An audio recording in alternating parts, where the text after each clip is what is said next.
In this last set of notes, we are going to still talk about quadrilaterals on a coordinate plane, but we are also going to start adding in perimeter and area of those shapes on a coordinate plane. So right here on your screen are all of the different area formulas for the different types of quadrilaterals. So the first thing you have to do when you see a shape is you have to identify which shape you have so you know which formula you will use. So for perimeter, the reason there's no formula up there for perimeter is to find the perimeter of a figure, we just need to add up all the distances around the edges of our figure. Then to figure out the area of the figure, we need to use the formulas above so that we know what shape it is and then we can use that correct formula. The first two shapes we are going to see is in number 2, and we need to find the area and the perimeter of both of these shapes.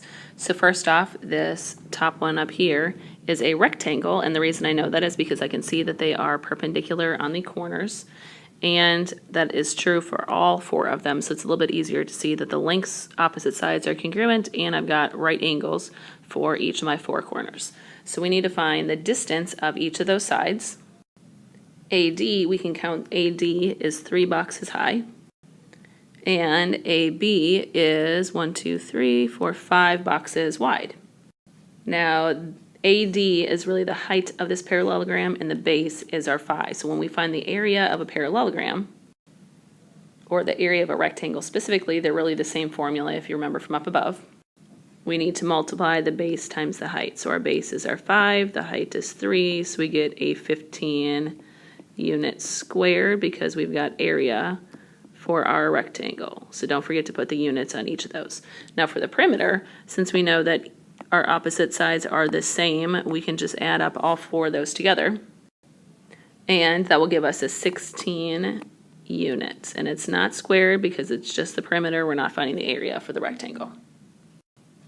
So on to the triangle. We know it's a triangle because it's got 3 sides. I can also see it as a right triangle because it has a vertical and horizontal line, and I know that those are perpendicular to each other. The area of a triangle is 1/2 times base times height, so I need the base, and that's my PQ. And I can see that that is 1, 2, 3, 4 boxes across, and that's my base. And then RQ is up and down, so 1, 2, 3, 4, 5, 6 boxes high, and that is my height. So we have all the numbers we need to find the area of this triangle. So we take our 1/2 times the base is 4 times the height. When I multiply, I just take 2 at a time. So I've got 2 times 6, so I get 12 units squared is our area for our triangle. Now for the perimeter, I'm missing the 3rd side. So PR, we need to use Pythagorean theorem so that we can find that. And the reason I know that is because I have a right triangle.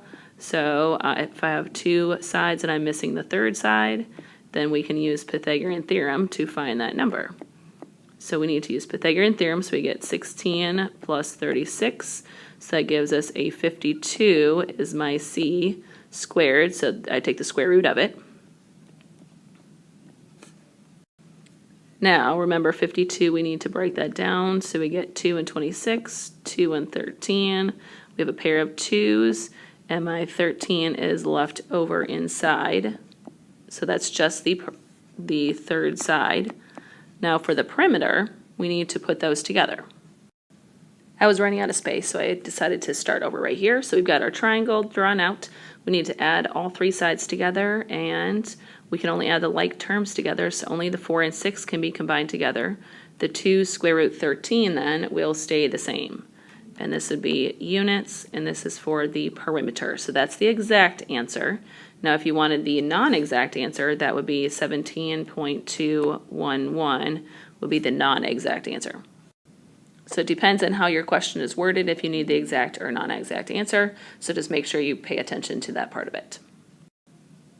On to number 3, we can see that this shape is a trapezoid because I have 1 pair of parallel lines, and I know that they're parallel because they're both horizontal.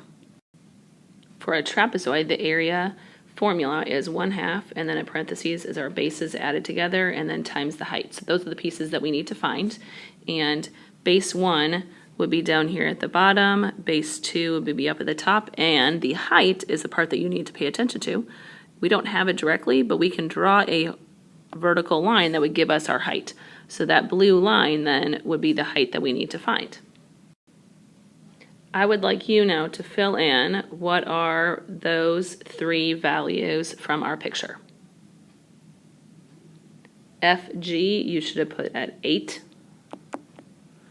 Your B2, so EH is 6 going across, and your height is 4 boxes. So next we need to plug those values into our area formula. Think of PEMDAS when you're simplifying that. So we have 14 times 1/2 times 4. Just like the last one, we need to make sure we multiply just 2 at a time. So this gives us a 7 times 4. So we would have 28, and that would be units squared for our area. Next, we need to find the perimeter. So we have 2 sides already, but we need to find EF and GH. What we need to realize is that we need to make a right triangle. And if you notice that this is one little space right there, it is also 4 high, and so is the other one. And they're both right angles, so we know that these 2 triangles are congruent triangles. We have a right triangle, so we can use Pythagorean theorem to find that missing side, which means we've got 1 squared plus 4 squared equals x squared. And we've got 1 plus 16 equals x squared, so that'd be 17 equals x squared. So the hypotenuse of that side would be just a square root of 17, which does not reduce. So both of those sides are the square root of 17, and now we can find the perimeter by adding all 4 sides together with our trapezoid. When we combine our like terms together, we're going to get a 14 here, and if you take 1 square root of 17 and you add another square root of 17 to it, you get 2 square roots of 17. So this would be our exact answer. For the non-exact answer would be 22.246. This last shape we have is a kite, and the reason we know that is because we can see that the vertices are across from each other, and we can see that this coordinate is halfway between them. So when we have our diagonals here, we can see that it's going to be perpendicular for the diagonals, and that means that the other sides or consecutive sides are going to be congruent to each other. If you notice, I also added A, B, C, D to my 4 vertices just so we can label it a little bit easier. So our area formula for a kite is 1/2 times diagonal 1 times diagonal 2. So we need to find out what the lengths of each of those diagonals are for our figure. So that would be AC and DB. And if you notice, they're horizontal and vertical lines, it makes it a little bit easier.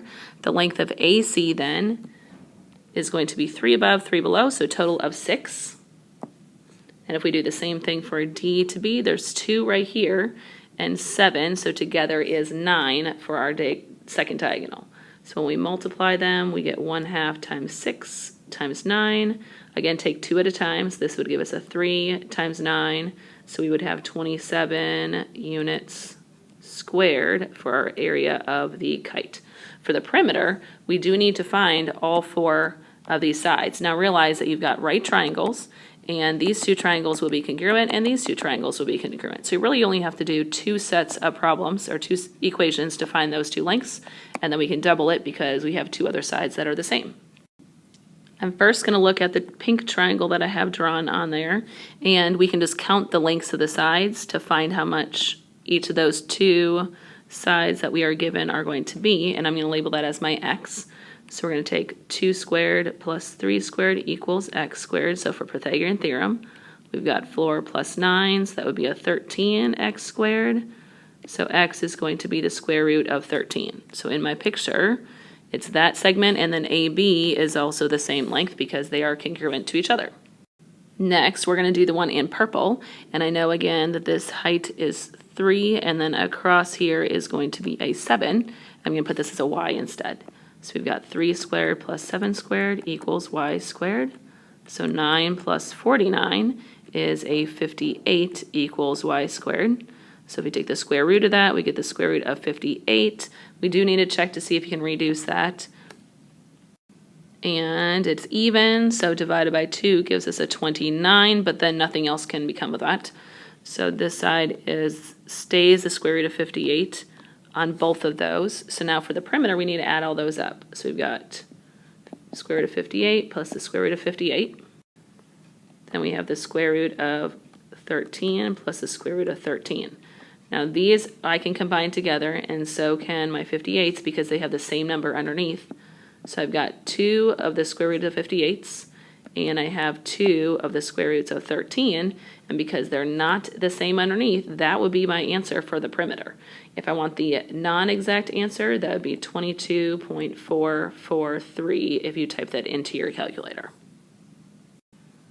So just remember that when you are using your formulas, you just want to make sure you know which equation you're going to be using. So you have to know the shape that you're going to deal with first before you can figure out the formula.